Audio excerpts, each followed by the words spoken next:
Үйде екі ғана сәбіз бен екі тіс сарымсақ болса, 5 минутта осындай дәмді салат жасауға болатынын білесіз бе? Бұл ең қарапайым, бірақ дәмі керемет салат қой.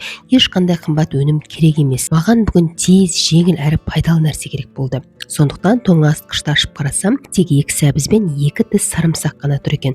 Солардан осындай керемет салат жасап шықтым ғой. Тура осындай үккіш барлық үйде табылады деп ойлаймын. Осының екі жағынан да сәбіз және сарымсақты өткізіп алатын боламыз. Дәміне қарай тұз, міндетті түрде чесноктың үстіне салыңыздар. Қара бұрыш және қызыл бұрышты дәміне қарай қосып, 3 үлкен ас қасықтай майды алдын ала қыздырып алатын боламыз. Соны осы сарымсақтың үстіне құямыз. Құйып болғаннан кейін осыны шанышқының жәрдемімен араластырамыз.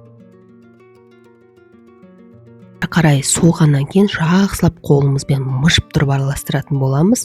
Сосын үстіне тарелкені жауып 5 минутқа қалдыратын боламыз. Ауыр зат қойсаңыздар, сочный болып су шығатын болады қыздар.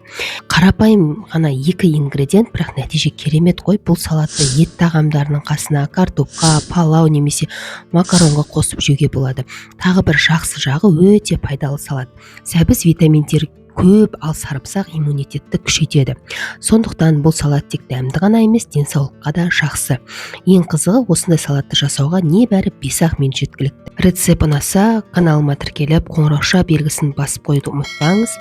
Менімен бірге отбасыңызға дәмді ас пен қуаныш сыйлаңыз.